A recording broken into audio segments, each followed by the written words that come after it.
Les Actes des Apôtres, chapitre 1. Théophile, j'ai parlé dans mon premier livre de tout ce que Jésus a commencé de faire et d'enseigner dès le commencement, jusqu'au jour où il fut enlevé au ciel, après avoir donné ses ordres, par le Saint-Esprit, aux apôtres qu'il avait choisis. Après qu'il eut souffert, il leur apparut vivant et leur en donna plusieurs preuves, se montrant à eux pendant 40 jours et parlant des choses qui concernent le royaume de Dieu. Comme il se trouvait avec eux, il leur recommanda de ne pas s'éloigner de Jérusalem, mais d'attendre ce que le Père avait promis, ce que je vous ai annoncé, leur dit-il. Car Jean a baptisé d'eau, mais vous, dans peu de jours, vous serez baptisés du Saint-Esprit. Alors les apôtres réunis lui demandèrent, « Seigneur, est-ce en ce temps que tu rétabliras le royaume d'Israël ?» Il leur répondit, « Ce n'est pas à vous de connaître les temps ou les moments que le Père a fixés de sa propre autorité. Mais vous recevrez une puissance, le Saint-Esprit, survenant sur vous, et vous serez mes témoins à Jérusalem, dans toute la Judée, dans la Samarie, et jusqu'aux extrémités de la terre. » Après avoir dit cela, il fut élevé pendant qu'ils le regardaient, et une nuée le déroba à leurs yeux. Et comme ils avaient les regards fixés vers le ciel pendant qu'ils s'en allaient, voici, 2 hommes vêtus de blanc leur apparurent et dirent, « Hommes galiléens, pourquoi vous arrêtez-vous à regarder au ciel?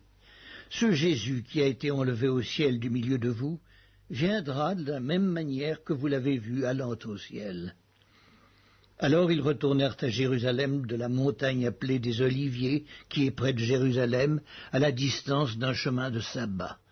Quand ils furent arrivés, ils montèrent dans la chambre haute où ils se tenaient d'ordinaire.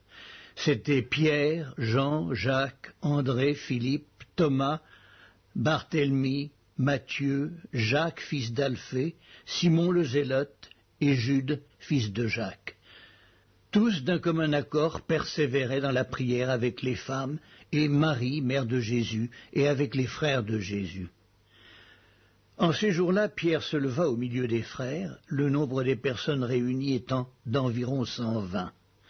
Et il dit, « Hommes frères, il fallait que s'accomplisse ce que le Saint-Esprit dans l'Écriture a annoncé d'avance par la bouche de David au sujet de Judas, qui a été le guide de ceux qui ont saisi Jésus. Il était compté parmi nous et il avait part au même ministère. Cet homme ayant acquis un champ avec le salaire du crime est tombé, s'est rompu par le milieu du corps et toutes ses entrailles se sont répandues. La chose a été si connue de tous les habitants de Jérusalem que ce champ a été appelé dans leur langue Hakeldama, c'est-à-dire champ du sang. Or il est écrit dans le livre des psaumes que sa demeure devienne déserte et que personne ne l'habite, et qu'un autre prenne sa charge. Il faut donc que parmi ceux qui nous ont accompagnés tout le temps que le Seigneur Jésus a vécu avec nous, depuis le baptême de Jean jusqu'au jour où il a été enlevé du milieu de nous, il y en ait un qui nous soit associé comme témoin de sa résurrection. » Ils en présentèrent 2, Joseph appelé Barsabas, surnommé Justus, et Matthias. Puis ils firent cette prière, « Seigneur, toi qui connais les cœurs de tous, désigne lequel de ces 2 tu as choisi, afin qu'il ait part à ce ministère et à cet apostolat que Judas a abandonné pour aller en son lieu. » Ils tirèrent au sort, et le sort tomba sur Matthias, qui fut associé aux 11 apôtres.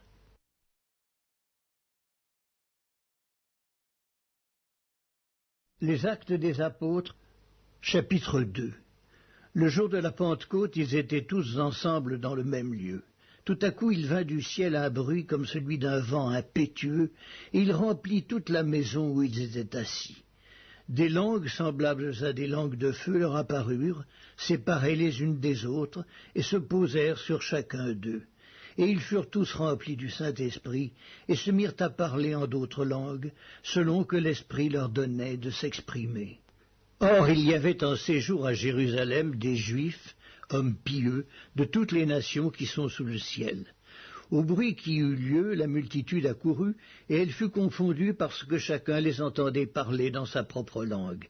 Ils étaient tous dans l'étonnement et la surprise, et ils se disaient les uns aux autres, « Voici, ces gens qui parlent ne sont-ils pas tous galiléens? Et comment les entendons-nous dans notre propre langue à chacun, dans notre langue maternelle? Parthes, Mèdes, Élamites, ceux qui habitent la Mésopotamie, la Judée, la Cappadoce, le Pont, l'Asie, la Phrygie, la Pamphylie, l'Égypte, le territoire de la Libye voisine de Cyrène, et ceux qui sont venus de Rome, juifs et prosélytes, crétois et arabes, comment les entendons-nous parler dans nos langues des merveilles de Dieu? Ils étaient tous dans l'étonnement et ne sachant que penser, ils se disaient les uns aux autres, « Que veut dire ceci ?» Mais d'autres se moquaient et disaient « Ils sont pleins de vin doux ». Alors Pierre, se présentant avec les 11, éleva la voix et leur parla en ces termes. « Hommes juifs, et vous tous, qui séjournez à Jérusalem, sachez ceci et prêtez l'oreille à mes paroles. Ces gens ne sont pas ivres, comme vous le supposez, car c'est la 3e heure du jour. Mais c'est ici ce qui a été dit par le prophète Joël. Dans les derniers jours, dit Dieu, je répandrai de mon esprit sur toute chair. Vos fils et vos filles prophétiseront, vos jeunes gens auront des visions, et vos vieillards auront des songes. Oui, sur mes serviteurs et sur mes servantes, dans ces jours-là, je répandrai de mon esprit, et ils prophétiseront. Je ferai paraître des prodiges en haut dans le ciel, et des miracles en bas sur la terre, du sang, du feu, et une vapeur de fumée. Le soleil se changera en ténèbres et la lune en sang avant l'arrivée du jour du Seigneur, de ce jour grand et glorieux, alors quiconque invoquera le nom du Seigneur sera sauvé. Hommes israélites, écoutez ces paroles. Jésus de Nazareth, cet homme à qui Dieu a rendu témoignage devant vous par les miracles, les prodiges et les signes qu'il a opérés par lui au milieu de vous, comme vous le savez vous-même, cet homme, livré selon le dessein arrêté et selon la prescience de Dieu, vous l'avez crucifié, vous l'avez fait mourir par la main des impies. Dieu l'a ressuscité en le délivrant des liens de la mort, parce qu'il n'était pas possible qu'il fût retenu par elle. Car David dit de lui, « Je voyais constamment le Seigneur devant moi, parce qu'il est à ma droite, afin que je ne sois point ébranlé. Aussi mon cœur est dans la joie et ma langue dans l'allégresse, et même ma chair reposera avec espérance.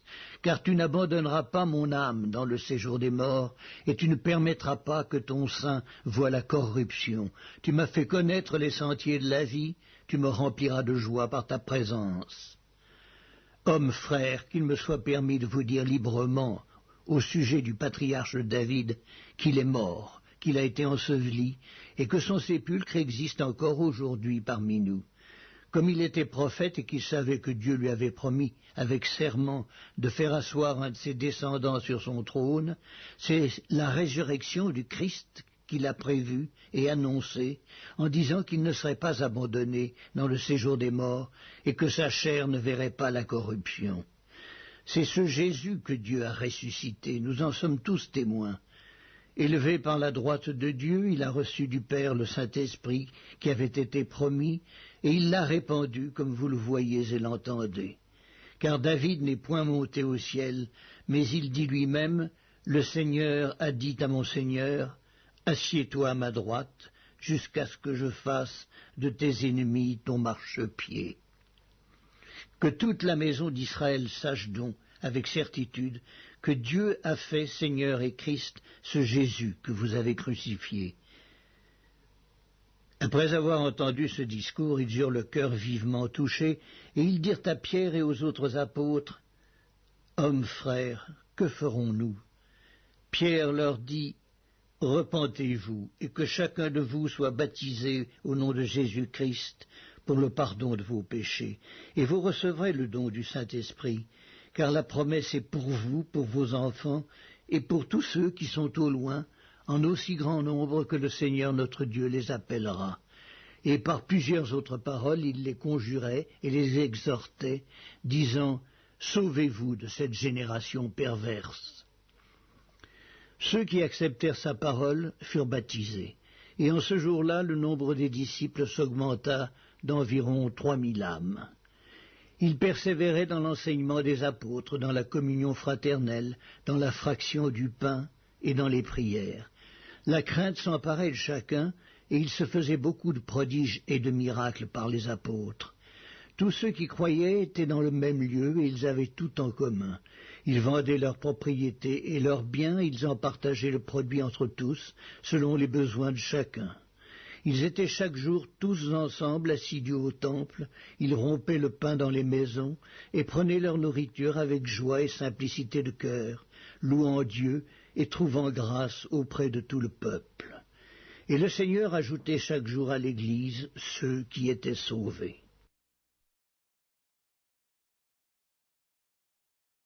Les Actes des Apôtres, chapitre 3. Pierre et Jean montaient ensemble au temple à l'heure de la prière. C'était la 9e heure. Il y avait un homme boiteux de naissance qu'on portait et qu'on plaçait tous les jours à la porte du temple, appelé la Belle, pour qu'il demandât l'aumône à ceux qui entraient dans le temple. Cet homme, voyant Pierre et Jean qui allaient y entrer, leur demanda l'aumône. Pierre, de même que Jean, fixa les yeux sur lui et dit « Regarde-nous ». Et il les regardait attentivement, s'attendant à recevoir d'eux quelque chose. Alors Pierre lui dit « Je n'ai ni argent ni or, mais ce que j'ai, je te le donne, au nom de Jésus-Christ de Nazareth, lève-toi et marche. » Et le prenant par la main droite, il le fit lever. Au même instant, ses pieds et ses chevilles devinrent fermes. D'un saut, il fut debout, et il se mit à marcher. Il entra avec eux dans le temple, marchant, sautant et louant Dieu. Tout le monde le vit marchant et louant Dieu. Il reconnaissait que c'était celui qui était assis à la belle porte du temple pour demander l'aumône, et ils furent remplis d'étonnement et de surprise au sujet de ce qui lui était arrivé. Comme ils ne quittaient pas Pierre et Jean, tout le peuple étonné accourut vers eux, au portique dit de Salomon. Pierre, voyant cela, dit au peuple, « Hommes israélites, pourquoi vous étonnez-vous de cela? Pourquoi avez-vous les regards fixés sur nous, comme si c'était par notre propre puissance ou par notre piété que nous eussions fait marcher cet homme? Le Dieu d'Abraham, d'Isaac et de Jacob, le Dieu de nos pères a glorifié son serviteur Jésus, que vous avez livré et renié devant Pilate, qui était d'avis qu'on le relâchât. Vous avez renié le saint et le juste, et vous avez demandé qu'on vous accordât la grâce d'un meurtrier. Vous avez fait mourir le prince de la vie, que Dieu a ressuscité des morts. Nous en sommes témoins. C'est par la foi en son nom que son nom a raffermi celui que vous voyez et connaissez. C'est la foi en lui qui a donné à cet homme cette entière guérison en présence de vous tous. Et maintenant, frères, je sais que vous avez agi par ignorance, ainsi que vos chefs. Mais Dieu a accompli de la sorte ce qu'il avait annoncé d'avance par la bouche de tous ses prophètes, que son Christ devait souffrir. Repentez-vous donc et convertissez-vous, pour que vos péchés soient effacés, afin que des temps de rafraîchissement viennent de la part du Seigneur, et qu'il envoie celui qui vous a été destiné, Jésus-Christ, que le ciel doit recevoir jusqu'au temps du rétablissement de toutes choses, dont Dieu a parlé anciennement par la bouche de ses saints prophètes.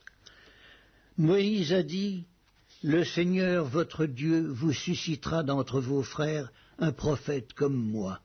Vous l'écouterez dans tout ce qu'il vous dira, et quiconque n'écoutera pas ce prophète sera exterminé du milieu du peuple. » Tous les prophètes qui ont successivement parlé, depuis Samuel, ont aussi annoncé ces jours-là.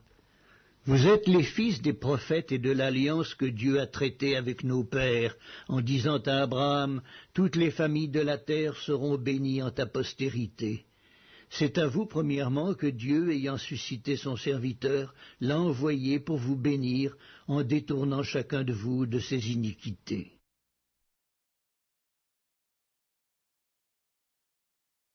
Les Actes des Apôtres, chapitre 4. Tandis que Pierre et Jean parlaient au peuple, survinrent les sacrificateurs, le commandant du temple, et les Sadducéens, mécontents de ce qu'ils enseignaient le peuple, et annonçaient en la personne de Jésus la résurrection des morts. Ils mirent les mains sur eux et ils les jetèrent en prison jusqu'au lendemain, car c'était déjà le soir. Cependant, beaucoup de ceux qui avaient entendu la parole crurent, et le nombre des hommes s'éleva à environ 5000. Le lendemain, les chefs du peuple, les anciens et les scribes, s'assemblèrent à Jérusalem avec Anne, le souverain sacrificateur, Caïphe, Jean, Alexandre, et tous ceux qui étaient de la race des principaux sacrificateurs. Ils firent placer au milieu d'eux Pierre et Jean et leur demandèrent « Par quel pouvoir ou au nom de qui avez-vous fait cela ?»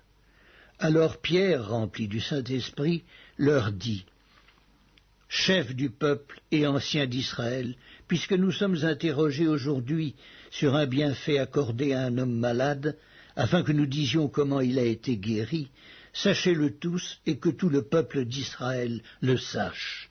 C'est par le nom de Jésus-Christ de Nazareth que vous avez crucifié et que Dieu a ressuscité des morts.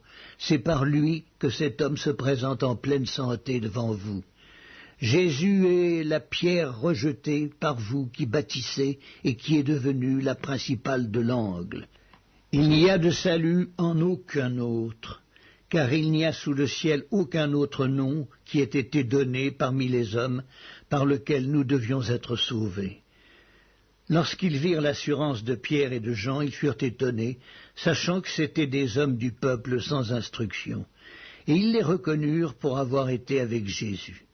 Mais comme ils voyaient là près d'eux l'homme qui avait été guéri, ils n'avaient rien à répliquer.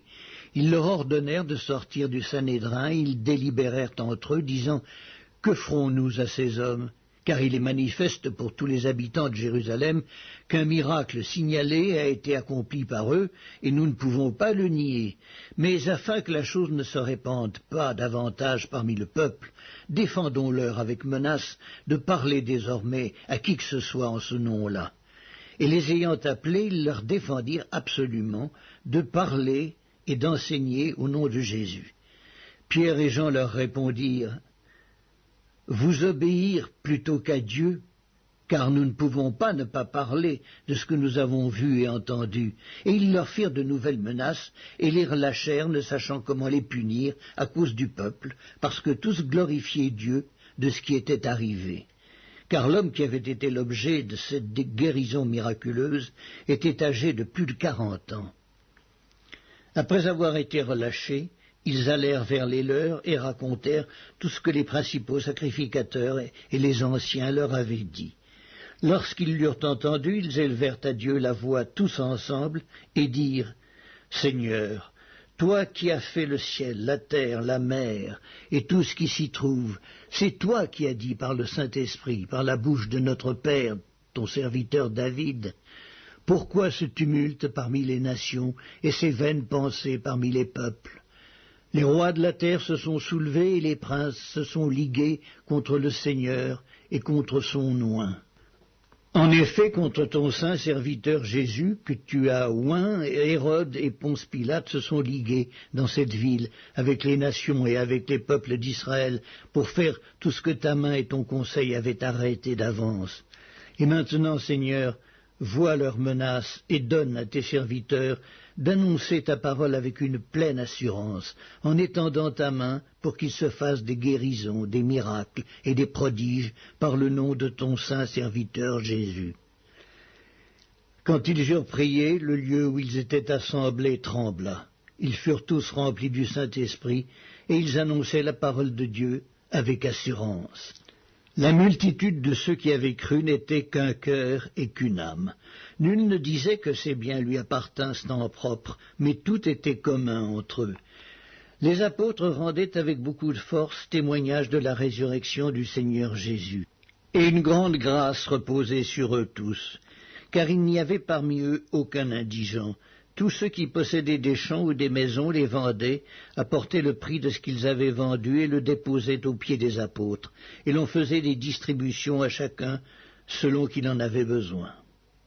Joseph, surnommé par les apôtres Barnabas, ce qui signifie « fils d'exhortation », lévite, originaire de Chypre, vendit un champ qu'il possédait, apporta l'argent et le déposa aux pieds des apôtres.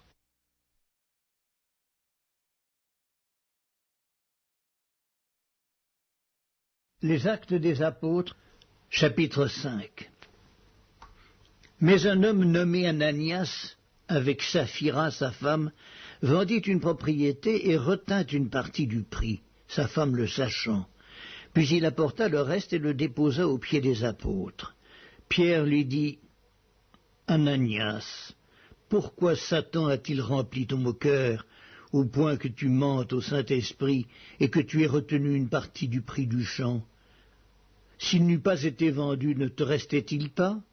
Et après qu'il a été vendu, le prix n'était-il pas à ta disposition? Comment as-tu pu mettre en ton cœur un pareil dessein? Ce n'est pas à des hommes que tu as menti, mais à Dieu. » Ananias, entendant ces paroles, tomba et expira. Une grande crainte saisit tous les auditeurs. Les jeunes gens s'étaient levés, l'enveloppèrent, l'emportèrent et l'ensevelirent. Environ 3 heures plus tard, sa femme entra sans savoir ce qui était arrivé. Pierre lui adressa la parole. « Dis-moi, est-ce à un tel prix que vous avez vendu le champ ?»« Oui, répondit-elle, c'est à ce prix-là. » Alors Pierre lui dit, « Comment vous êtes-vous accordé pour tenter l'Esprit du Seigneur? Voici, ceux qui ont enseveli ton mari sont à la porte, et ils t'emporteront. » Au même instant, il tomba aux pieds de l'apôtre et expira. Les jeunes gens étant entrés, la trouvèrent morte. Ils l'emportèrent et l'ensevelirent auprès de son mari. Une grande crainte s'empara de toute l'assemblée et de tous ceux qui apprirent ces choses. Beaucoup de miracles et de prodiges se faisaient au milieu du peuple par les mains des apôtres. Ils se tenaient tous ensemble au portique de Salomon, et aucun des autres n'osait se joindre à eux. Mais le peuple les louait hautement.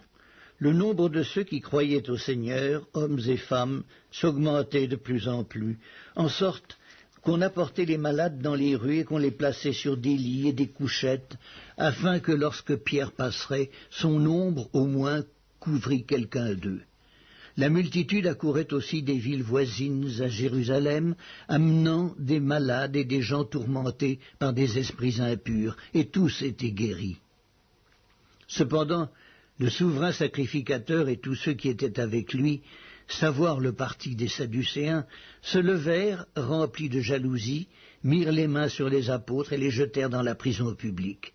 Mais un ange du Seigneur, ayant ouvert pendant la nuit les portes de la prison, les fit sortir et leur dit, « Allez, tenez-vous dans le temple et annoncez au peuple toutes les paroles de cette vie. » Ayant entendu cela, ils entrèrent dès le matin dans le temple et se mirent à enseigner.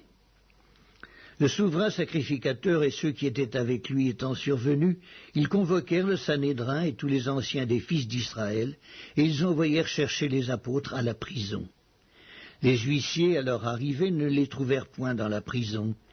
Ils s'en retournèrent et firent leur rapport en disant « Nous avons trouvé la prison soigneusement fermée et les gardes qui étaient devant les portes, mais après avoir ouvert, nous n'avons trouvé personne dedans. » Lorsqu'ils eurent entendu ces paroles, le commandant du temple et les principaux sacrificateurs ne savaient que penser des apôtres et des suites de cette affaire.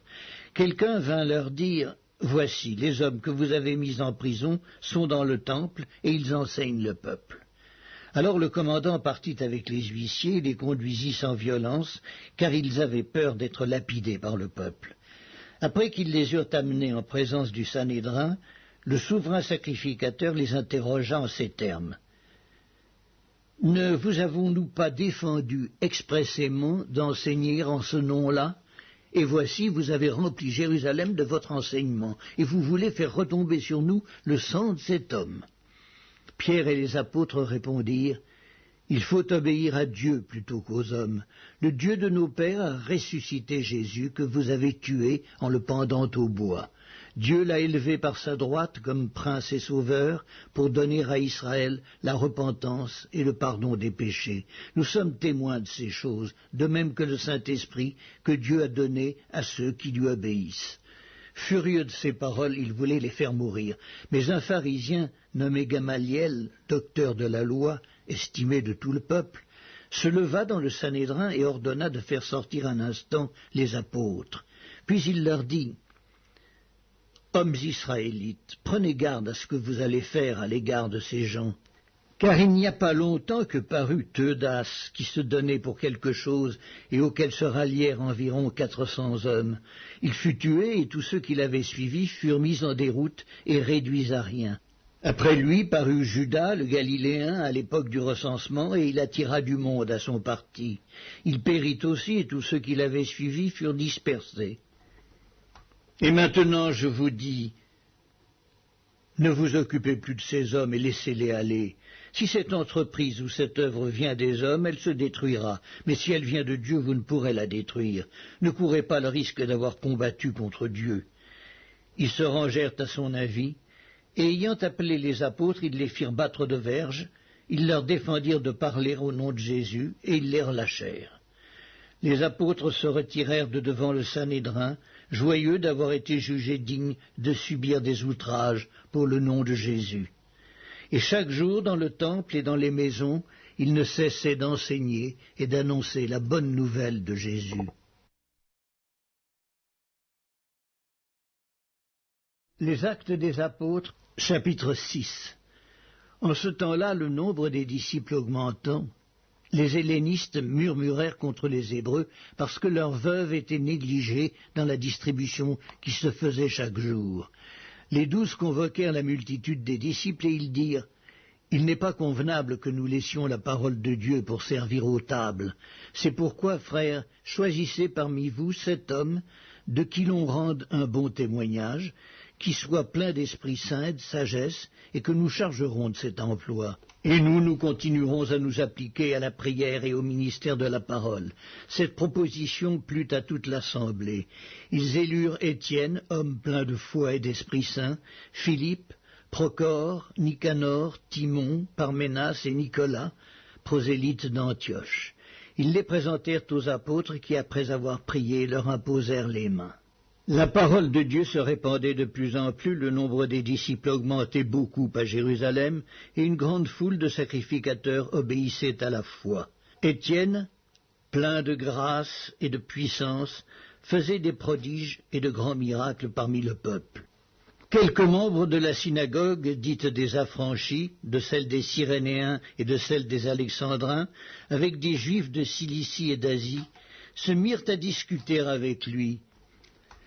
Mais ils ne pouvaient résister à sa sagesse et à l'esprit par lequel il parlait. Alors ils subornèrent des hommes qui dirent « Nous l'avons entendu proférer des paroles blasphématoires contre Moïse et contre Dieu. » Ils émurent le peuple, les anciens et les scribes, et se jetant sur lui, ils le saisirent et l'emmenèrent au Sanhédrin. Ils produisirent de faux témoins qui dirent « Cet homme ne cesse de proférer des paroles contre le lieu saint et contre la loi, car nous l'avons entendu dire que Jésus, ce Nazaréen, détruira ce lieu et changera les coutumes que Moïse nous a données. » Tous ceux qui siégeaient au Sanhédrin, ayant fixé les regards sur Étienne, son visage leur parut comme celui d'un ange. Les Actes des Apôtres, chapitre 7. Le souverain sacrificateur dit « Les choses sont-elles ainsi ?» Étienne répondit « Hommes, frères et pères, écoutez. Le Dieu de gloire apparut à notre père Abraham lorsqu'il était en Mésopotamie, avant qu'il s'établît à Charan. Et il lui dit, quitte ton pays et ta famille, et va dans le pays que je te montrerai. Il sortit alors du pays des Chaldéens et s'établit à Charan. De là, après la mort de son père, Dieu le fit passer dans ce pays que vous habitez maintenant. Il ne lui donna aucune propriété en ce pays, pas même de quoi poser le pied, mais il promit de lui en donner la possession et à sa postérité après lui, quoiqu'il n'eût point d'enfant. Dieu parla ainsi. Sa postérité séjournera dans un pays étranger. On la réduira en servitude et on la maltraitera pendant 400 ans. Mais la nation à laquelle ils auront été asservis, c'est moi qui la jugerai, dit Dieu. Après cela, ils sortiront et ils me serviront dans ce lieu-ci. Puis Dieu donna à Abraham l'alliance de la circoncision. Et ainsi, Abraham ayant engendré Isaac, le circoncis le 8e jour, Isaac engendra et circoncis Jacob, et Jacob les 12 patriarches. Les patriarches, jaloux de Joseph, le vendirent pour être emmenés en Égypte. Mais Dieu fut avec lui, et il le délivra de toutes ses tribulations. Il lui donna de la sagesse et lui fit trouver grâce devant Pharaon, roi d'Égypte, qu'il établit gouverneur d'Égypte et de toute sa maison. Il survint une famine dans tout le pays d'Égypte et dans celui de Canaan. La détresse était grande et nos pères ne trouvaient pas de quoi se nourrir. Jacob apprit qu'il y avait du blé en Égypte et il y envoya nos pères une première fois. Et la seconde fois, Joseph fut reconnu par ses frères, et Pharaon sut de quelle famille il était. Puis Joseph envoya chercher son père Jacob et toute sa famille, composée de 75 personnes. Jacob descendit en Égypte où il mourut, ainsi que nos pères. Et ils furent transportés à Sichem et déposés dans le sépulcre qu'Abraham avait acheté, à prix d'argent, des fils des morts, père de Sichem. Le temps approchait où devait s'accomplir la promesse que Dieu avait faite à Abraham, et le peuple s'accrut et se multiplia en Égypte, jusqu'à ce que parut un autre roi qui n'avait pas connu Joseph. Ce roi, usant d'artifice contre notre race, maltraita nos pères au point de leur faire exposer leurs enfants pour qu'ils ne vécussent pas. À cette époque, naquit Moïse, qui était beau aux yeux de Dieu. Il fut nourri 3 mois dans la maison de son père, et quand il eut été exposé, la fille de Pharaon le recueillit et l'éleva comme son fils. Moïse fut instruit dans toute la sagesse des Égyptiens, et il était puissant en parole et en œuvre. Il avait 40 ans lorsqu'il lui vint dans le cœur de visiter ses frères, les fils d'Israël. Il en vit un qu'on outrageait, et prenant sa défense, il vengea celui qui était maltraité et frappa l'Égyptien. Il pensait que ses frères comprendraient que Dieu leur accordait la délivrance par sa main, mais ils ne comprirent pas. Le jour suivant, il parut au milieu d'eux comme ils se battaient, et il les exhorta à la paix. « Hommes, dit-il, vous êtes frères, pourquoi vous maltraitez-vous l'un l'autre » Mais celui qui maltraitait son prochain le repoussa en disant « Qui t'a établi chef et juge sur nous? Veux-tu me tuer comme tu as tué hier l'Égyptien » À cette parole, Moïse prit la fuite, et il alla séjourner dans le pays de Madian, où il engendra 2 fils. 40 ans plus tard, un ange lui apparut au désert de la montagne de Sinaï, dans la flamme d'un buisson en feu. Moïse, voyant cela, fut étonné de cette apparition, et comme il s'approchait pour examiner, la voix du Seigneur se fit entendre. « Je suis le Dieu de tes pères, le Dieu d'Abraham, d'Isaac et de Jacob. » Et Moïse, tout tremblant, n'osait regarder. Le Seigneur lui dit, « ôte tes souliers de tes pieds, car le lieu sur lequel tu te tiens est une terre sainte. J'ai vu la souffrance de mon peuple qui est en Égypte, j'ai entendu ses gémissements, et je suis descendu pour le délivrer. Maintenant, va, je t'enverrai en Égypte. » Ce Moïse qu'ils avaient renié en disant « Qui t'a établi chef et juge ?» c'est lui que Dieu envoya comme chef et comme libérateur avec l'aide de l'ange qui lui était apparu dans le buisson.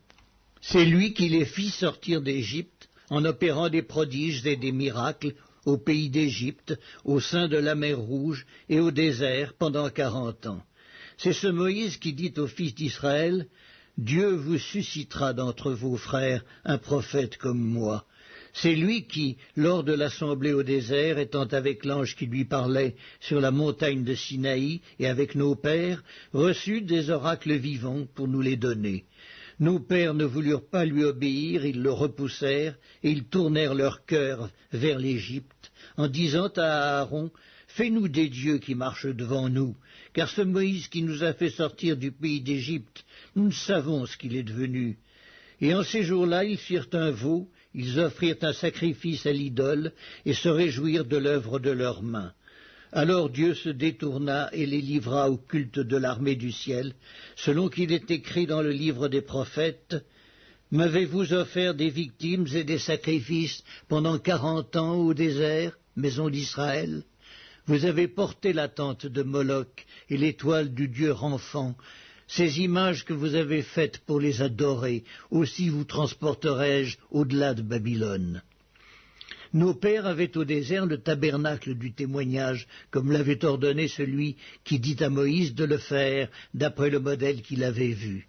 Et nos pères, l'ayant reçu, l'introduisirent, sous la conduite de Josué, dans le pays qui était possédé par les nations que Dieu chassa devant eux, et il y resta jusqu'au jour de David.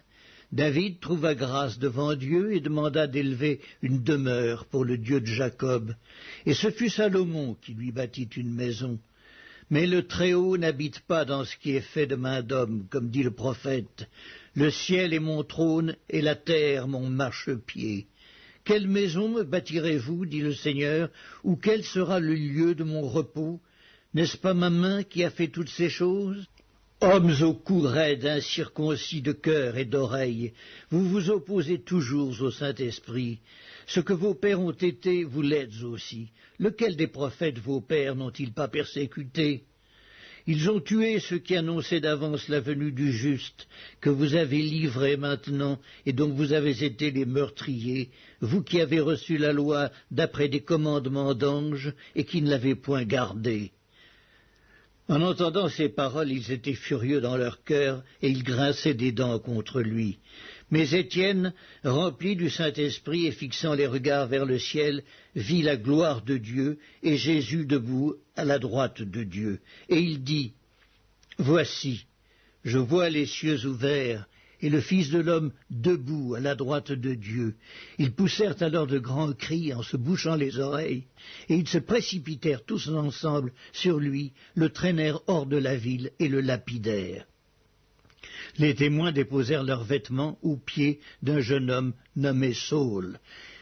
Et ils lapidaient Étienne qui priait et disait « Seigneur Jésus, reçois mon esprit. » Puis, s'étant mis à genoux, il s'écria d'une voix forte « Seigneur, ne leur impute pas ce péché. » Et après ces paroles, il s'endormit. Les Actes des Apôtres, chapitre 8. Saul avait approuvé le meurtre d'Étienne. Il y eut ce jour-là une grande persécution contre l'église de Jérusalem, et tous, excepté les apôtres, se dispersèrent dans les contrées de la Judée et de la Samarie. Des hommes pieux ensevelirent Étienne et le pleurèrent à grand bruit. Saul, de son côté, ravageait l'église. Pénétrant dans les maisons, il en arrachait hommes et femmes et les faisait jeter en prison. Ceux qui avaient été dispersés allaient de lieu en lieu annonçant la bonne nouvelle de la parole. Philippe étant descendu dans une ville de la Samarie, y prêcha le Christ. Les foules tout entières étaient attentives à ce que disait Philippe lorsqu'elles apprirent et virent les miracles qu'il faisait, car des esprits impurs sortirent de plusieurs démoniaques en poussant de grands cris, et beaucoup de paralytiques et de boiteux furent guéris. Et il y eut une grande joie dans cette ville. Il y avait auparavant dans la ville un homme nommé Simon, qui, se donnant pour un personnage important, exerçait la magie et provoquait l'étonnement du peuple de la Samarie. Tous, depuis le plus petit jusqu'au plus grand, l'écoutaient attentivement et disaient « Celui-ci est la puissance de Dieu, celle qui s'appelle la Grande. » Ils l'écoutaient attentivement parce qu'il les avait longtemps étonnés par ses actes de magie. Mais quand ils eurent cru à Philippe qui leur annonçait la bonne nouvelle du royaume de Dieu et du nom de Jésus-Christ, hommes et femmes se firent baptiser. Simon lui-même crut et après avoir été baptisé, il ne quittait plus Philippe et il voyait avec étonnement les miracles et les grands prodiges qui s'opéraient. Les apôtres qui étaient à Jérusalem ayant appris que la Samarie avait reçu la parole de Dieu, y envoyèrent Pierre et Jean. Ceux-ci, arrivés chez les Samaritains, prièrent pour eux afin qu'ils reçussent le Saint-Esprit, car ils n'étaient encore descendus sur aucun d'eux. Ils avaient seulement été baptisés au nom du Seigneur Jésus. Alors Pierre et Jean leur imposèrent les mains et ils reçurent le Saint-Esprit. Lorsque Simon vit que le Saint-Esprit était donné par l'imposition des mains des apôtres, il leur offrit de l'argent en disant « Accordez-moi aussi ce pouvoir, afin que celui à qui j'imposerai les mains reçoive le Saint-Esprit. » Mais Pierre lui dit « Que ton argent périsse avec toi, puisque tu as cru que le don de Dieu s'acquérait à prix d'argent. Il n'y a pour toi ni part ni lot dans cette affaire, car ton cœur n'est pas droit devant Dieu. Repens-toi donc de ta méchanceté, et prie le Seigneur pour que la pensée de ton cœur te soit pardonnée, s'il est possible, car je vois que tu es dans un fiel amer et dans les liens de l'iniquité. » Simon répondit, « Priez vous-même le Seigneur pour moi, afin qu'il ne m'arrive rien de ce que vous avez dit. » Après avoir rendu témoignage à la parole du Seigneur, et après l'avoir prêchée, Pierre et Jean retournèrent à Jérusalem en annonçant la bonne nouvelle dans plusieurs villages des Samaritains. Un ange du Seigneur s'adressant à Philippe lui dit, « Lève-toi et va du côté du Midi, sur le chemin qui descend de Jérusalem à Gaza, celui qui est désert. » Il se leva et partit. Et voici un Éthiopien, un eunuque, ministre de Candace, reine d'Éthiopie, et surintendant de tous ses trésors, venu à Jérusalem pour adorer, s'en retournait, assis sur son char, et lisait le prophète Ésaïe. L'Esprit dit à Philippe, « Avance et approche-toi de ce char. » Philippe accourut et entendit l'Éthiopien qui lisait le prophète Ésaïe. Il lui dit, « Comprends-tu ce que tu lis ?» Il répondit, « Comment le pourrais-je si quelqu'un ne me guide ?» Et il invita Philippe à monter et à s'asseoir avec lui. Le passage de l'Écriture qu'il lisait était celui-ci. « Il a été mené comme un brebis à la boucherie, et comme un agneau muet devant celui qui le tond, il n'a point ouvert la bouche. Dans son humiliation, son jugement a été levé, et sa postérité, qui la dépeindra, car sa vie a été retranchée de la terre. » L'eunuque dit à Philippe, « Je te prie, de qui le prophète parle-t-il ainsi? Est-ce de lui-même ou de quelque autre ?» Alors Philippe, ouvrant la bouche, et commençant par ce passage, lui annonça la bonne nouvelle de Jésus. Comme ils continuaient leur chemin, ils rencontrèrent de l'eau, et l'eunuque dit, « Voici de l'eau, qu'est-ce qui empêche que je ne sois baptisé ?» Philippe dit, « Si tu crois de tout ton cœur, cela est possible. » L'eunuque répondit, « Je crois que Jésus-Christ est le Fils de Dieu. » Il fit arrêter le char, Philippe et l'eunuque descendirent tous deux dans l'eau, et Philippe baptisa l'eunuque. Quand ils furent sortis de l'eau, l'Esprit du Seigneur enleva Philippe, et l'eunuque ne le revit plus. Tandis que joyeux il poursuivait sa route, Philippe se trouva dans Azote, d'où il alla jusqu'à Césarée, en évangélisant toutes les villes par lesquelles il passait. Les Actes des Apôtres, chapitre 9. Cependant, Saul, respirant encore la menace et le meurtre contre les disciples du Seigneur, se rendit chez le souverain sacrificateur et lui demanda des lettres pour les synagogues de Damas, afin que s'il trouvait des partisans de la nouvelle doctrine, hommes ou femmes, il les amenât liés à Jérusalem. Comme il était en chemin et qu'il approchait de Damas, tout à coup, une lumière venant du ciel resplendit autour de lui. Il tomba par terre et il entendit une voix qui lui disait « Saul, Saul, pourquoi me persécutes-tu » Il répondit « Qui es-tu, Seigneur » Et le Seigneur dit « Je suis Jésus que tu persécutes. Il te serait dur de regimber contre les aiguillons. » Tremblant et saisi d'effroi, il dit « Seigneur, que veux-tu que je fasse » Et le Seigneur lui dit « Lève-toi, entre dans la ville, et on te dira ce que tu dois faire. » Les hommes qui l'accompagnaient demeurèrent stupéfaits. Ils entendaient bien la voix, mais ils ne voyaient personne. Saul se releva de terre, et quoique ses yeux fussent ouverts, il ne voyait rien. On le prit par la main et on le conduisit à Damas. Il resta 3 jours sans voir, et il ne mangea ni ne but. Or il y avait à Damas un disciple nommé Ananias.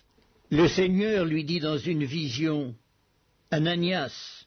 Il répondit, « Me voici, Seigneur. » Et le Seigneur lui dit, « Lève-toi, va dans la rue qu'on appelle la droite, et cherche dans la maison de Judas un nommé Saul de Tarse. » Car il prie et il a vu en vision un homme du nom d'Ananias qui entrait et qui lui imposait les mains afin qu'il recouvrât la vue.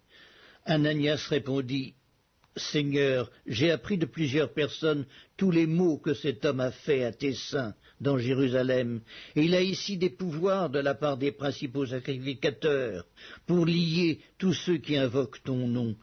Mais le Seigneur lui dit, va, car cet homme est un instrument que j'ai choisi pour porter mon nom devant les nations, devant les rois et devant les fils d'Israël, et je lui montrerai tout ce qu'il doit souffrir pour mon nom. Ananias sortit, et lorsqu'il fut arrivé dans la maison, il imposa les mains à Saul en disant, « Saul, mon frère, le Seigneur Jésus, qui t'est apparu sur le chemin par lequel tu venais, m'a envoyé pour que tu recouvres la vue et que tu sois rempli du Saint-Esprit. » Au même instant, il tomba de ses yeux comme des écailles, et il recouvra la vue. Il se leva et fut baptisé, et après qu'il eut pris de la nourriture, les forces lui revinrent. Saul resta quelques jours avec les disciples qui étaient à Damas, et aussitôt il prêcha dans les synagogues que Jésus est le Fils de Dieu. Tous ceux qui l'entendaient étaient dans l'étonnement et disaient, « N'est-ce pas celui qui persécutait à Jérusalem ceux qui invoquaient ce nom, et n'est-il pas venu ici pour les emmener liés devant les principaux sacrificateurs ?» Cependant Saul se fortifiait de plus en plus, et il confondait les Juifs qui habitaient Damas, démontrant que Jésus est le Christ. Au bout d'un certain temps, les Juifs se concertèrent pour le tuer, et leur complot parvint à la connaissance de Saul. On gardait les portes jour et nuit afin de lui ôter la vie. Mais pendant une nuit, les disciples le prirent et le descendirent par la muraille dans une corbeille. Lorsqu'il se rendit à Jérusalem, Saul tâcha de se joindre à eux, mais tous le craignaient, ne croyant pas qu'il fût un disciple. Alors Barnabas, l'ayant pris avec lui, le conduisit vers les apôtres et leur raconta comment, sur le chemin, Saul avait vu le Seigneur qui lui avait parlé, et comment à Damas il avait prêché franchement au nom de Jésus. Il allait et venait avec eux dans Jérusalem et s'exprimait en toute assurance au nom du Seigneur. Il parlait aussi et disputait avec les hellénistes, mais ceux-ci cherchaient à lui ôter la vie. Les frères l'ayant su l'emmenèrent à Césarée et le firent partir pour Tarse. L'Église était en paix dans toute la Judée, la Galilée et la Samarie, s'édifiant et marchant dans la crainte du Seigneur, et elle s'accroissait par l'assistance du Saint-Esprit. Comme Pierre visitait tous les saints, il descendit aussi vers ceux qui demeuraient à Lyde. Et il y trouva un homme nommé Énée, couché sur un lit depuis 8 ans et paralytique. Pierre lui dit, « Énée, Jésus-Christ te guérit, lève-toi et arrange ton lit. » Et aussitôt il se leva. Tous les habitants de Lyde et du Saron le virent, et ils se convertirent au Seigneur. Il y avait à Joppé, parmi les disciples, une femme nommée Tabitha, ce qui signifie Dorcas. Elle faisait beaucoup de bonnes œuvres et d'aumônes. Elle tomba malade en ce temps-là et mourut. Après l'avoir lavée, on la déposa dans une chambre haute. Comme Lyde est près de Joppé, les disciples, ayant appris que Pierre s'y trouvait, envoyèrent 2 hommes vers lui pour le prier de venir chez eux sans tarder. Pierre se leva et partit avec ces hommes. Lorsqu'il fut arrivé, on le conduisit dans la chambre haute. Toutes les veuves l'entourèrent en pleurant et lui montrèrent les tuniques et les vêtements que faisait Dorcas pendant qu'elle était avec elle. Pierre fit sortir tout le monde, se mit à genoux et pria. Puis, se tournant vers le corps, il dit, « Tabitha, lève-toi. » Elle ouvrit. Cela arriva jusqu'à 3 fois, puis tout fut retiré dans le ciel. Et voici, aussitôt 3 hommes envoyés de Césarée vers moi se présentèrent devant la porte de la maison où j'étais.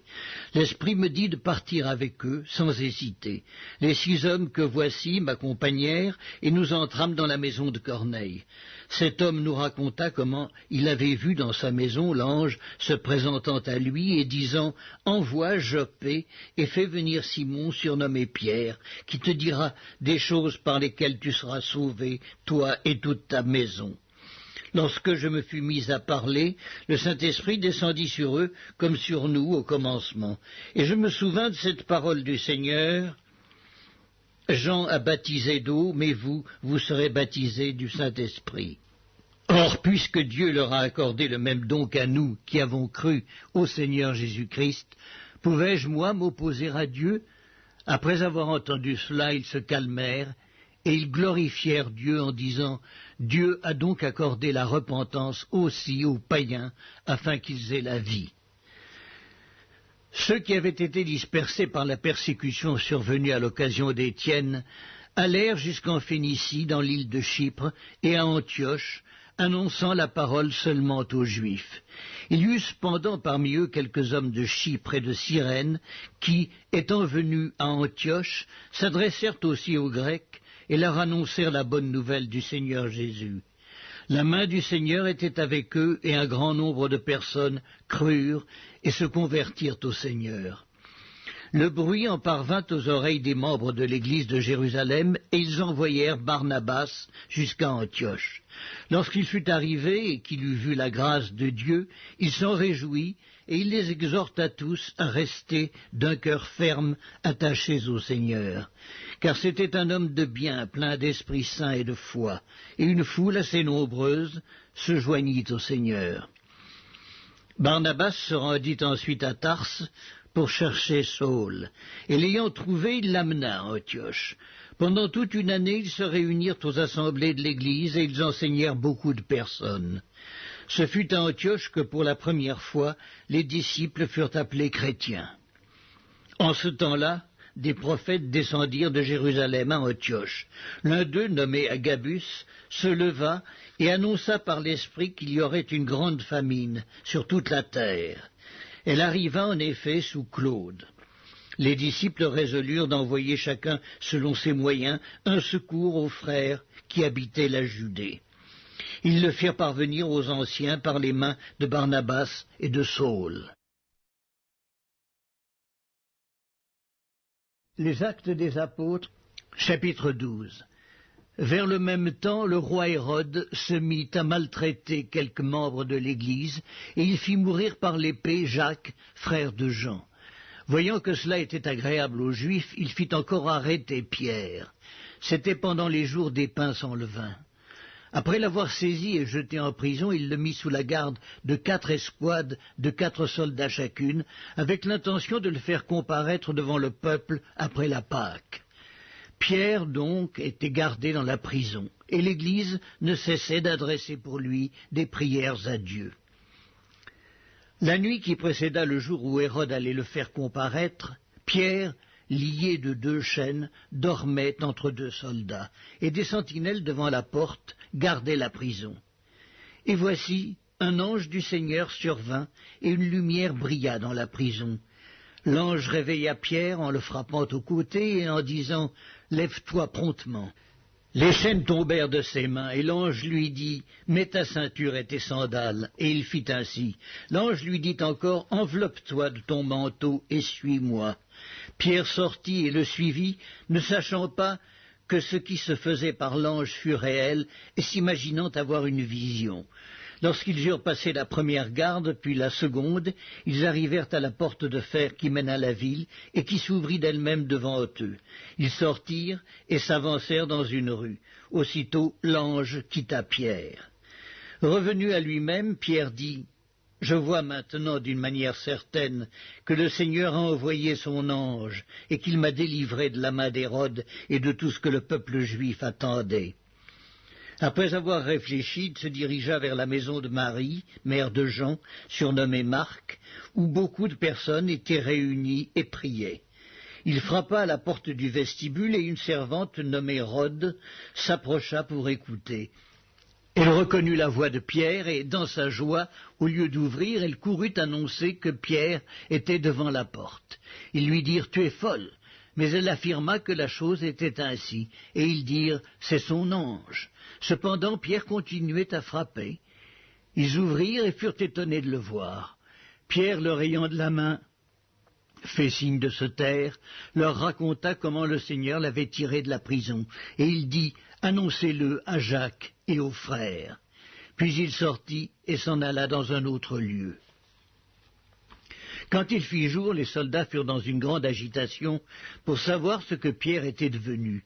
Hérode, s'étant mis à sa recherche et ne l'ayant pas trouvé, interrogea les gardes et donna l'ordre de les mener au supplice. Ensuite il descendit de la Judée à Césarée pour y séjourner. Hérode avait des dispositions hostiles à l'égard des Tyriens et des Sidoniens. Mais ils vinrent le trouver d'un commun accord, et après avoir gagné Blaste, son chambellan, ils sollicitèrent la paix parce que leur pays tirait sa subsistance de celui du roi. À un jour fixé, Hérode, revêtu de ses habits royaux et assis sur son trône, les harangua publiquement. Le peuple s'écria « Voix d'un Dieu et non d'un homme !» Au même instant, un ange du Seigneur le frappa parce qu'il n'avait pas donné gloire à Dieu, et il expira rongé des vers. Cependant, la parole de Dieu se répandait de plus en plus, et le nombre des disciples augmentait. Barnabas et Saul, après s'être acquittés de leur message, s'en retournèrent de Jérusalem, emmenant avec eux Jean, surnommé Marc. Les Actes des Apôtres, chapitre 13. Il y avait dans l'église d'Antioche des prophètes et des docteurs, Barnabas, Siméon, appelé Niger, Lucius de Cyrène, Manahen, qui avait été élevé avec Hérode le tétrarque, et Saul. Pendant qu'ils servaient le Seigneur dans leur ministère et qu'ils jeûnaient, le Saint-Esprit dit « Mettez-moi à part Barnabas et Saul pour l'œuvre à laquelle je les ai appelés. » Alors, après avoir jeûné et prié, ils leur imposèrent les mains et les laissèrent partir. Barnabas et Saul, envoyés par le Saint-Esprit, descendirent à Séleucie, et de là ils s'embarquèrent pour l'île de Chypre. Arrivés à Salamine, ils annoncèrent la parole de Dieu dans les synagogues des Juifs. Ils avaient Jean pour aide. Ayant ensuite traversé toute l'île jusqu'à Paphos, ils trouvèrent un certain magicien, faux prophète juif, nommé Bar-Jésus, qui était avec le proconsul Sergius Paulus, homme intelligent. Ce dernier fit appeler Barnabas et Saul et manifesta le désir d'entendre la parole de Dieu. Mais Élymas, le magicien, car c'est ce que signifie son nom, leur faisait opposition, cherchant à détourner de la foi le proconsul. Alors Saul, appelé aussi Paul, rempli du Saint-Esprit, fixa les regards sur lui et dit « Homme plein de toute espèce de ruse et de fraude, fils du diable, ennemi de toute justice, ne cesseras-tu point de pervertir les voies droites du Seigneur? Maintenant, voici, la main du Seigneur est sur toi.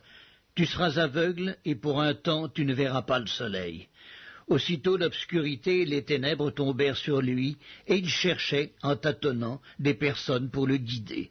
Alors le proconsul, voyant ce qui était arrivé, crut, étant frappé de la doctrine du Seigneur.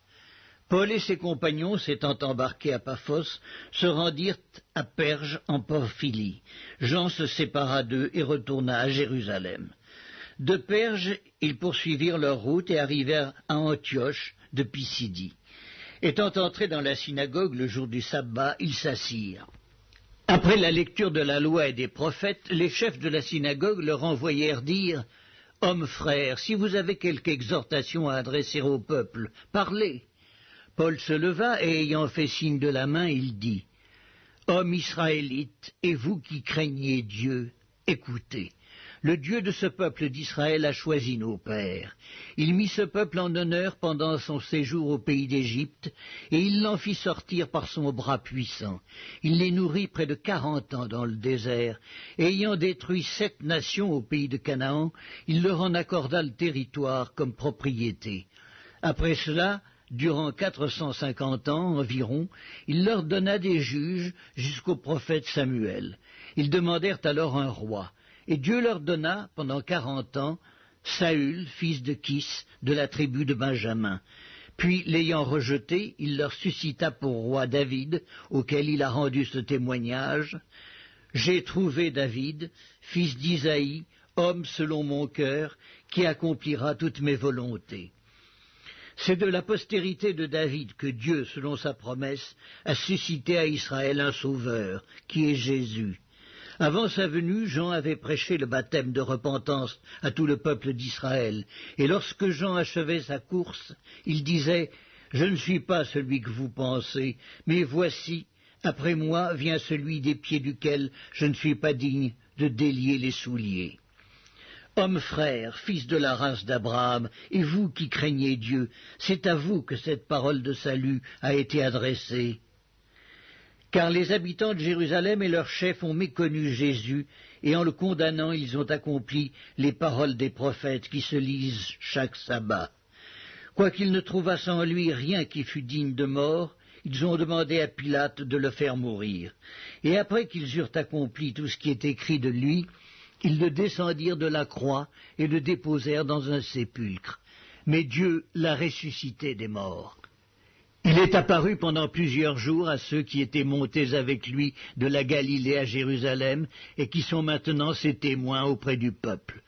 Et nous vous annonçons cette bonne nouvelle que la promesse faite à nos pères, Dieu l'a accomplie pour nous leurs enfants, en ressuscitant Jésus, selon ce qui est écrit dans le psaume 2e, « Tu es mon fils, je t'ai engendré aujourd'hui ». Qu'il l'ait ressuscité des morts de telle sorte qu'il ne retournera pas à la corruption, c'est ce qu'il a déclaré en disant « Je vous donnerai les grâces saintes promises à David, ces grâces qui sont assurées. » C'est pourquoi il dit encore ailleurs « Tu ne permettras pas que ton sein voie la corruption. » Or David, après avoir en son temps servi au dessein de Dieu, est mort, a été réuni à ses pairs et a vu la corruption. Mais celui que Dieu a ressuscité n'a pas vu la corruption. Sachez donc, hommes frères, que c'est par lui que le pardon des péchés vous est annoncé, et que quiconque croit est justifié par lui de toutes les choses dont vous ne pouviez être justifiés par la loi de Moïse. Ainsi prenez garde qu'il ne vous arrive ce qui est dit dans les prophètes. Voyez, contempteurs, soyez étonnés et disparaissez, car je vais faire en vous jour une œuvre que vous ne croiriez pas si on vous la racontait. Lorsqu'ils sortirent, on les pria de parler le sabbat suivant sur les mêmes choses.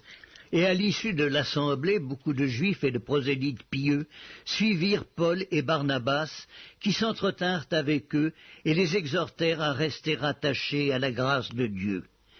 Le sabbat suivant, presque toute la ville se rassembla pour entendre la parole de Dieu.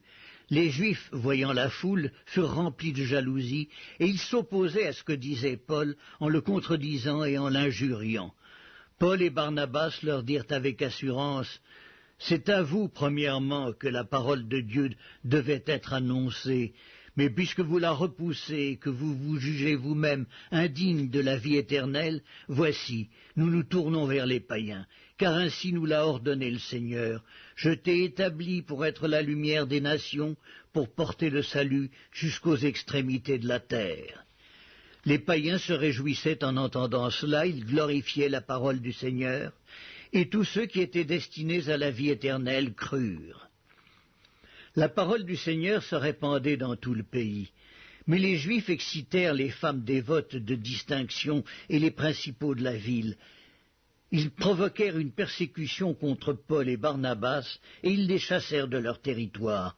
Paul et Barnabas secouèrent contre eux la poussière de leurs pieds et allèrent à Icône, tandis que les disciples étaient remplis de joie et du Saint-Esprit. Les Actes des Apôtres, chapitre 14.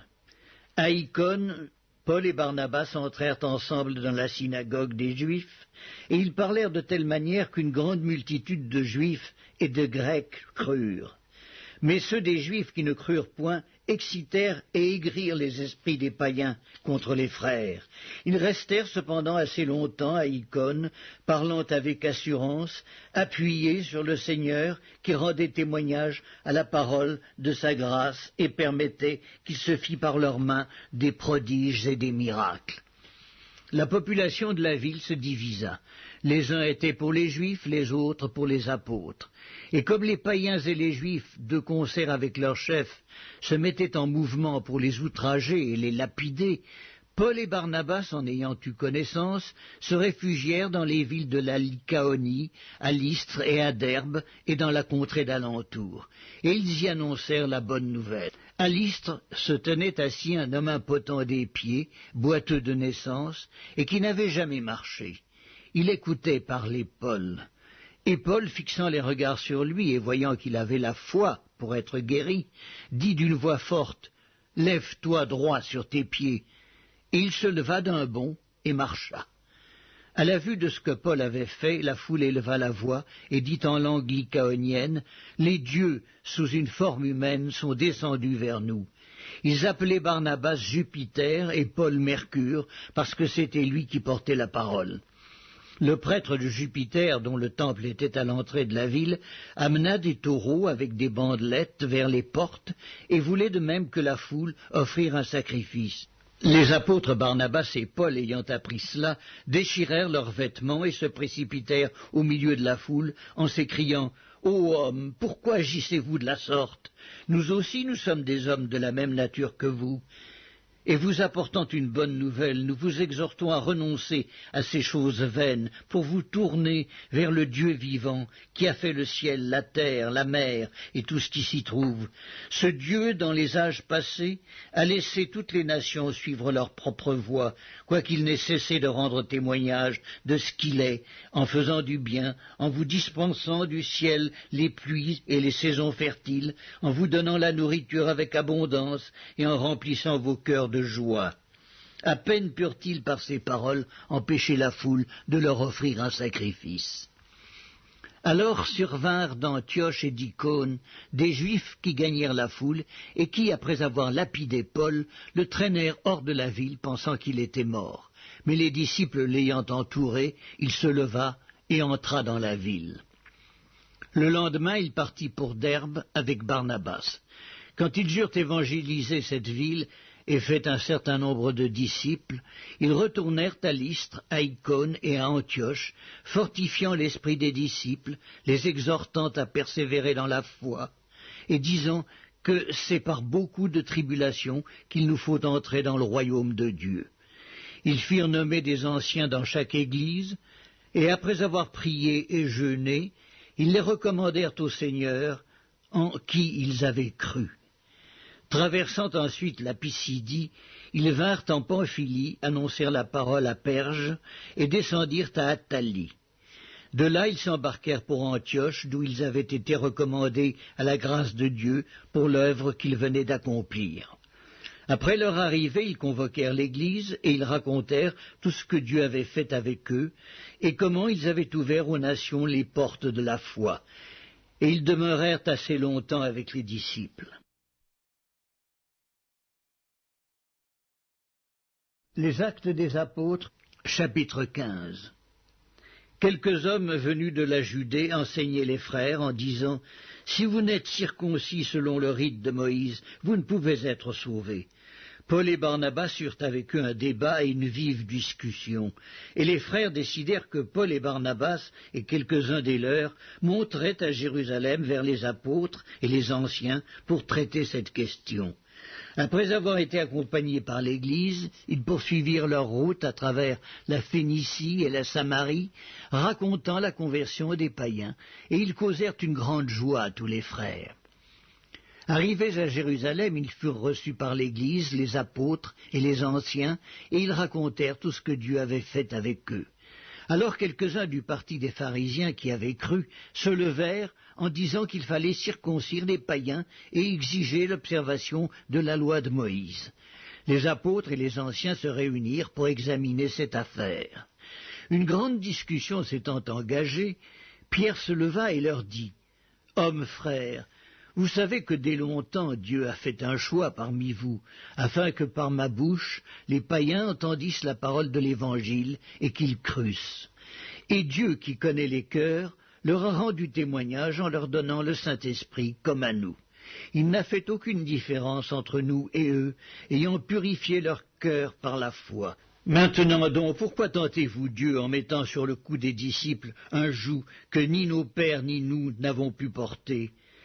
Mais c'est par la grâce du Seigneur Jésus que nous croyons être sauvés de la même manière qu'eux. » Toute l'assemblée garda le silence et l'on écouta Barnabas et Paul qui racontèrent tous les miracles et les prodiges que Dieu avait faits par eux au milieu des païens.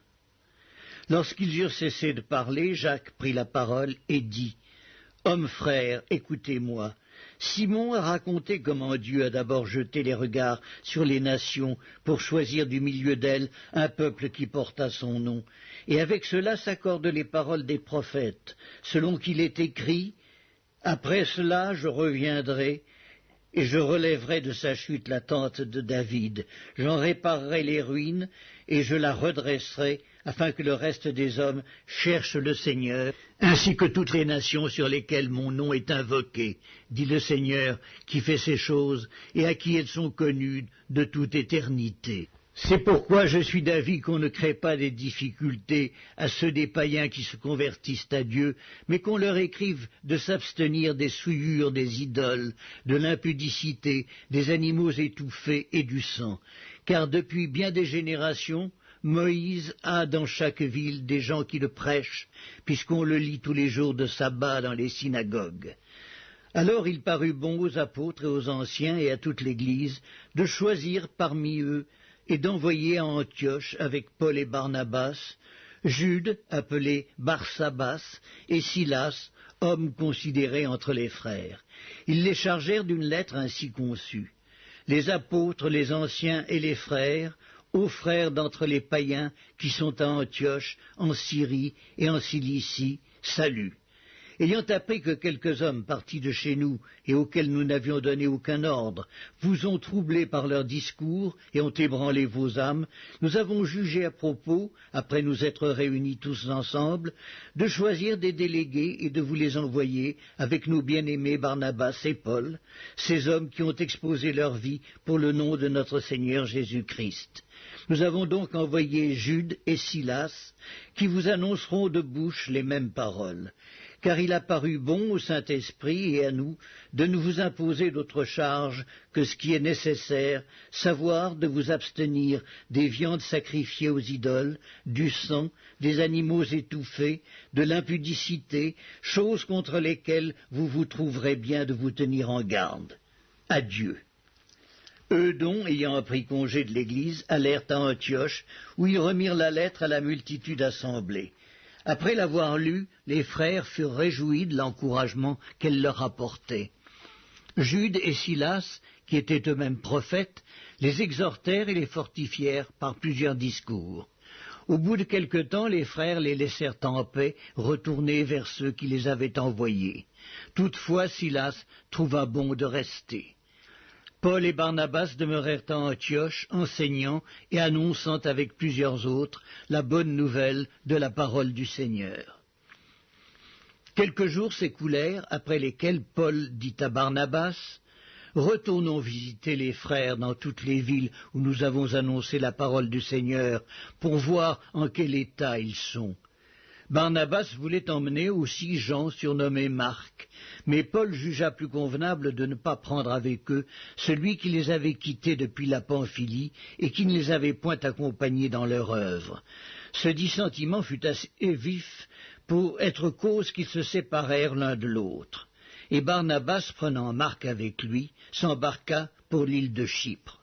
Paul fit choix de Silas et partit, recommandé par les frères, à la grâce du Seigneur. Ils parcoururent la Syrie et la Cilicie, fortifiant les églises.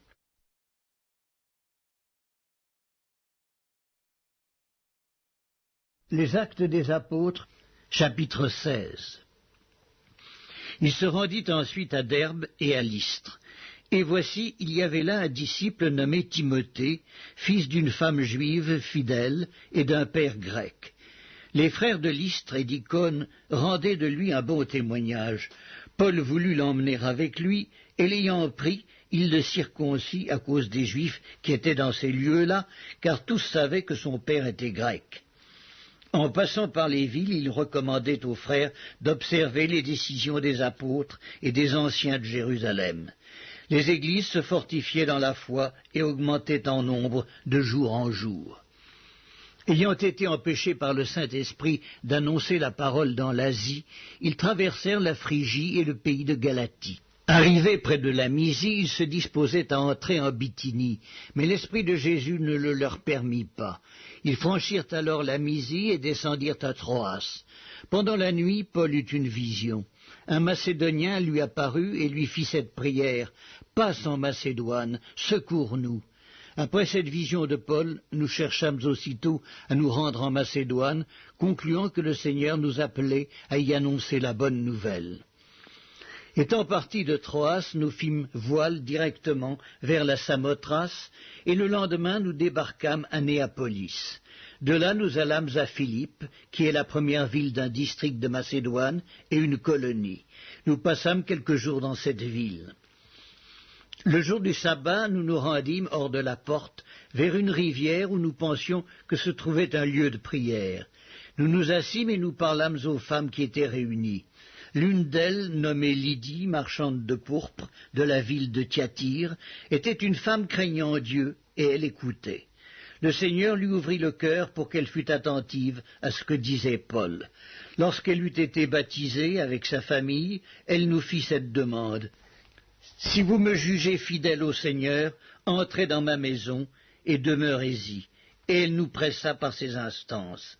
Comme nous allions au lieu de prière, une servante qui avait un esprit de python et qui, en devinant, procurait un grand profit à ses maîtres, vint au-devant de nous et se mit à nous suivre, Paul et nous. Elle criait: « Ces hommes sont les serviteurs du Dieu très haut, et ils vous annoncent la voie du salut. » Elle fit cela pendant plusieurs jours. Paul, fatigué, se retourna et dit à l'esprit: « Je t'ordonne, au nom de Jésus-Christ, de sortir d'elle. » Et il sortit à l'heure même. Les maîtres de la servante, voyant disparaître l'espoir de leur gain, se saisirent de Paul et de Silas et les traînèrent sur la place publique devant les magistrats.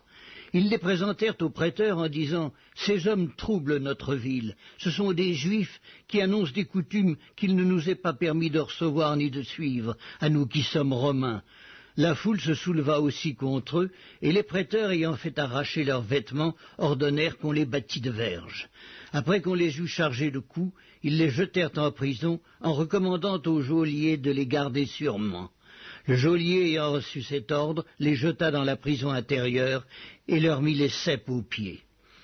Vers le milieu de la nuit, Paul et Silas priaient et chantaient les louanges de Dieu, et les prisonniers les entendaient.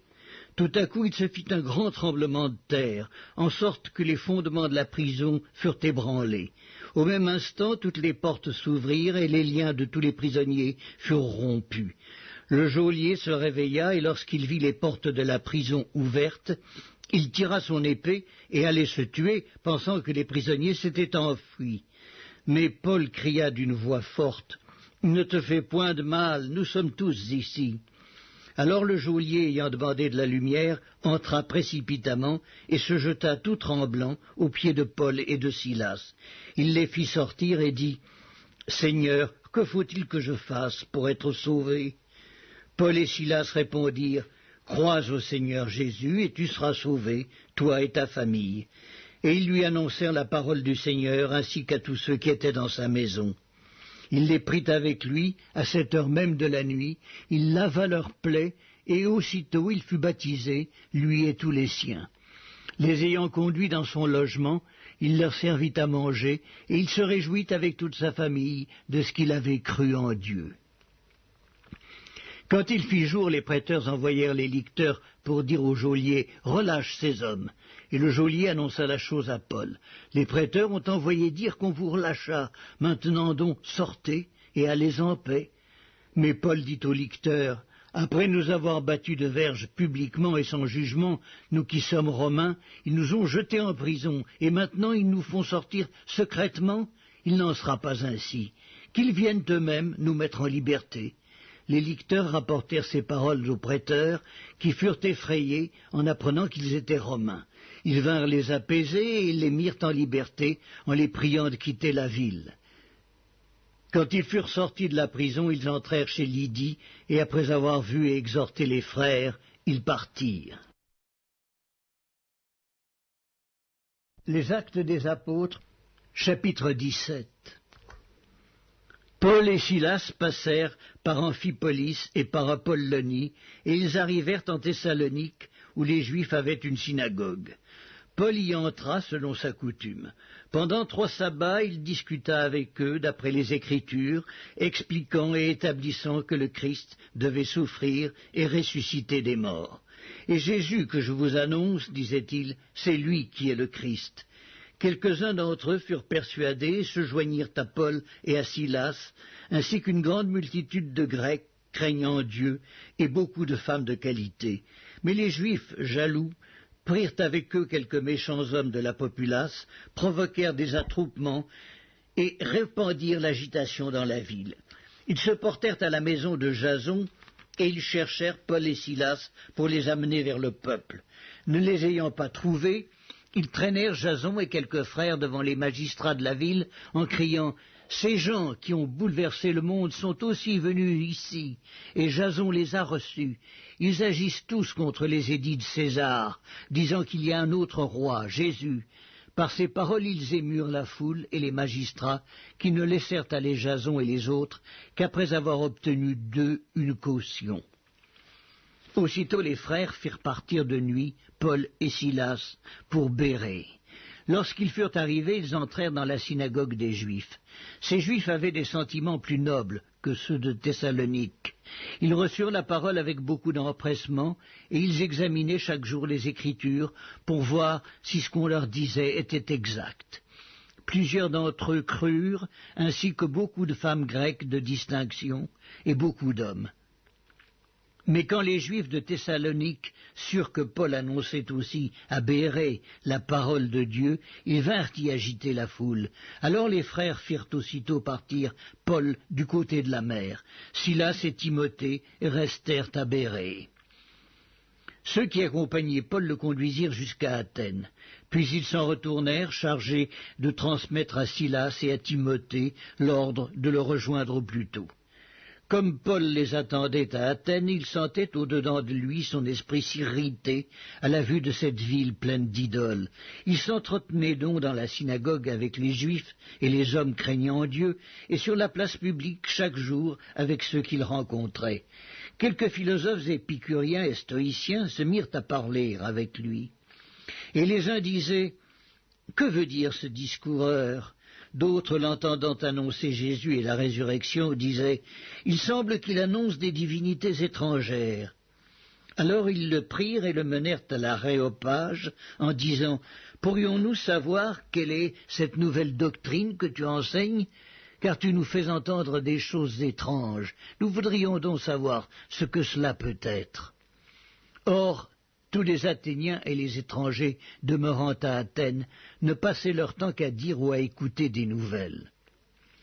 Paul, debout au milieu de l'Aréopage, dit « Hommes athéniens, je vous trouve à tous égards extrêmement religieux, car en parcourant votre ville et en considérant les objets de votre dévotion, j'ai même découvert un autel avec cette inscription « À un Dieu inconnu ». Ce que vous révérez sans le connaître, c'est ce que je vous annonce. Le Dieu qui a fait le monde et tout ce qui s'y trouve, étant le Seigneur du ciel et de la terre, n'habite point dans des temples faits de mains d'hommes.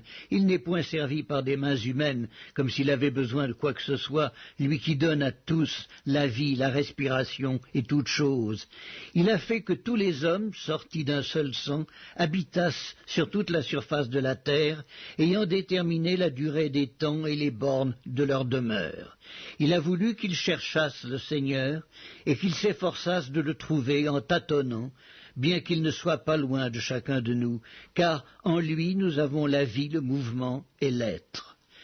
C'est ce qu'ont dit aussi quelques-uns de vos poètes. De lui nous sommes la race. Ainsi donc, étant la race de Dieu, nous ne devons pas croire à de l'argent ou à de la pierre sculptée par l'art et l'industrie de l'homme. Dieu, sans tenir compte des temps d'ignorance, annonce maintenant à tous les hommes en tout lieu qu'ils aient à se repentir, parce qu'il a fixé un jour où il jugera le monde selon la justice, par l'homme qu'il a désigné, ce dont il a donné à tous une preuve certaine en le ressuscitant des morts. Lorsqu'ils entendirent parler de résurrection des morts, les uns se moquèrent et les autres dirent « Nous t'entendrons là-dessus une autre fois ». Ainsi Paul se retira du milieu d'eux. Quelques-uns néanmoins s'attachèrent à lui et crurent, Denis, l'Aréopagite, une femme nommée Damaris et d'autres avec eux. Les Actes des Apôtres, Chapitre 18. Après cela, Paul partit d'Athènes et se rendit à Corinthe. Il y trouva un juif nommé Aquilas, originaire du Pont, récemment arrivé d'Italie avec sa femme Priscille, parce que Claude avait ordonné à tous les Juifs de sortir de Rome. Il se lia avec eux, et comme il avait le même métier, il demeura chez eux et y travailla. Ils étaient faiseurs de tentes. Paul discourait dans la synagogue chaque sabbat, et il persuadait des Juifs et des Grecs. Mais quand Silas et Timothée furent arrivés de la Macédoine, il se donna tout entier à la parole, attestant aux Juifs que Jésus était le Christ. Les Juifs faisaient alors de l'opposition, et se livrant à des injures, Paul secoua ses vêtements et leur dit « Que votre sang retombe sur votre tête, j'en suis pur.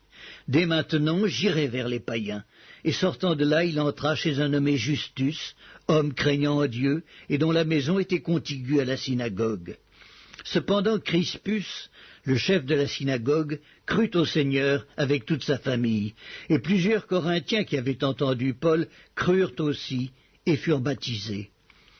Le Seigneur dit à Paul en vision pendant la nuit, « Ne crains point, mais parle et ne te tais point, car je suis avec toi et personne ne mettra la main sur toi pour te faire du mal.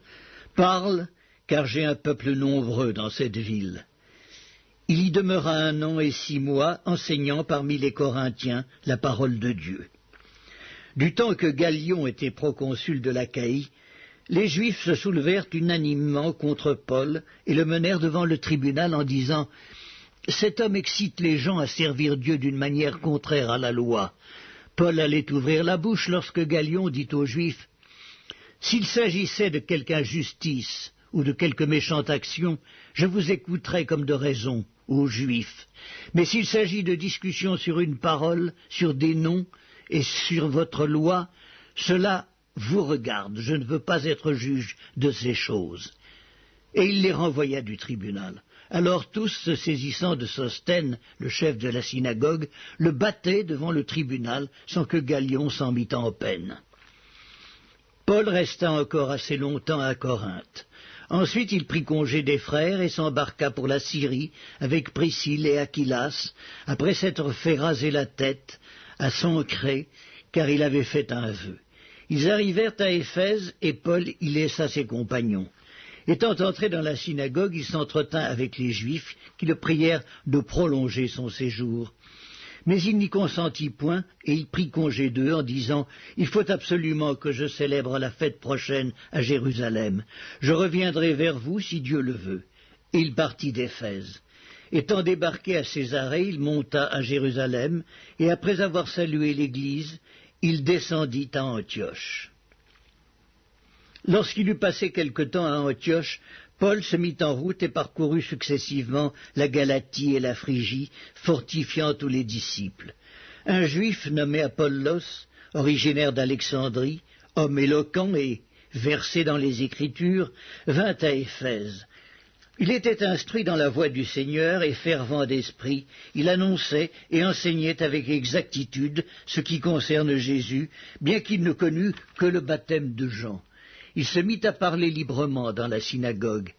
Aquilas et Priscille, l'ayant entendu, le prirent avec eux et lui exposèrent plus exactement la voie de Dieu.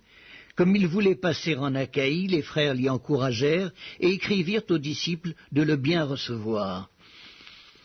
Quand il fut arrivé, il se rendit par la grâce de Dieu très utile à ceux qui avaient cru, car il réfutait vivement les Juifs en public, démontrant par les Écritures que Jésus est le Christ.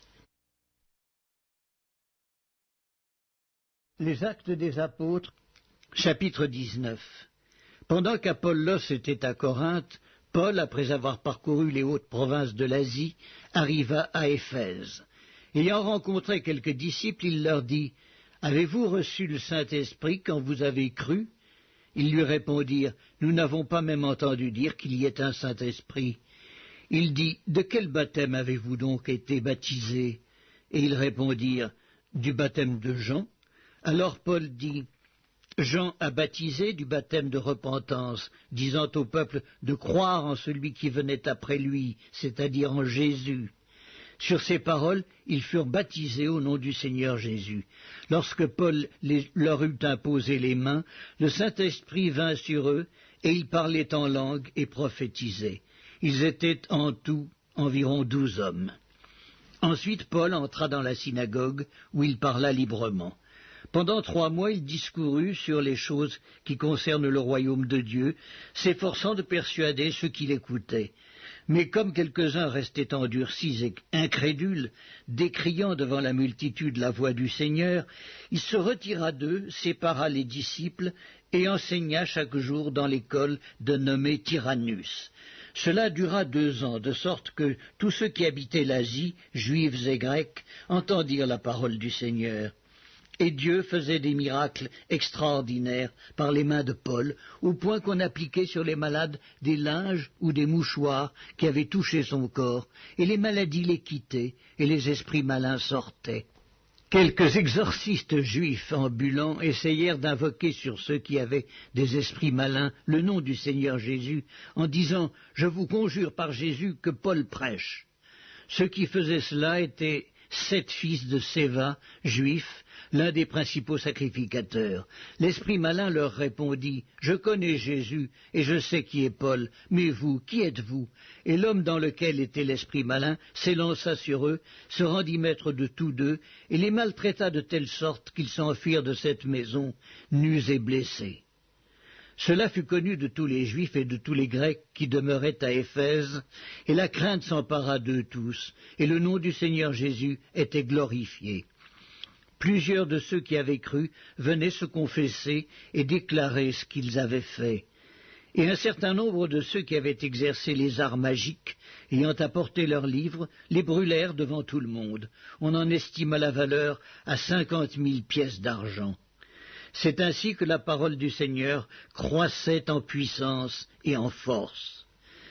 Après que ces choses se furent passées, Paul forma le projet d'aller à Jérusalem en traversant la Macédoine et l'Achaïe. Quand j'aurai été là, se disait-il, il faut aussi que je voie Rome. Il envoya en Macédoine 2 de ses aides, Timothée et Éraste, et il resta lui-même quelque temps encore en Asie. Il survint à cette époque un grand trouble au sujet de la voix du Seigneur. Un nommé Démétrius, orfèvre, fabriquait en argent des temples de Diane et procurait à ses ouvriers un gain considérable. Il les rassembla avec ceux du même métier et dit « Ô homme, vous savez que notre bien-être dépend de cette industrie, et vous voyez et entendez que non seulement à Éphèse, mais dans presque toute l'Asie, ce Paul a persuadé et détourné une foule de gens en disant que les dieux faits de main d'homme ne sont pas des dieux. Le danger qui en résulte, ce n'est pas seulement que notre industrie ne tombe en discrédit, c'est encore que le temple de la grande déesse Diane ne soit tenu pour rien, et même que la majesté de celle qui est révérée dans toute l'Asie et dans le monde entier ne soit réduite au néant. » Ces paroles les ayant remplis de colère, ils se mirent à crier « Grande est la Diane des Éphésiens !» Toute la ville fut dans la confusion. Ils se précipitèrent tous ensemble au théâtre, entraînant avec eux Gaius et Aristarque, macédoniens, compagnons de voyage de Paul. Paul voulait se présenter devant le peuple, mais les disciples l'en empêchèrent. Quelques-uns même des Asiarques, qui étaient ses amis, envoyèrent vers lui pour l'engager à ne pas se rendre au théâtre. Les uns criaient d'une manière, les autres d'une autre, car le désordre régnait dans l'assemblée, et la plupart ne savaient pas pourquoi ils s'étaient réunis. Alors on fit sortir de la foule Alexandre, que les Juifs poussaient en avant, et Alexandre, faisant signe de la main, voulait parler au peuple. Mais quand ils reconnurent qu'il était juif, tous d'une seule voix crièrent pendant près de 2 heures « Grande est la Diane des Éphésiens !» Cependant le secrétaire ayant apaisé la foule dit « Hommes éphésiens, quel est celui qui ignore que la ville d'Éphèse est la gardienne du temple de la grande Diane et de son simulacre tombé du ciel ? Cela étant incontestable, vous devez vous calmer et ne rien faire avec précipitation. Car vous avez amené ces hommes qui ne sont coupables ni de sacrilège, ni de blasphème envers notre déesse. Si donc Démétrius et ses ouvriers ont à se plaindre de quelqu'un, il y a des jours d'audience et des proconsuls qu'ils s'appellent en justice les uns les autres, et si vous avez en vue d'autres objets, ils se régleront dans une assemblée légale. Nous risquons en effet d'être accusés de sédition pour ce qui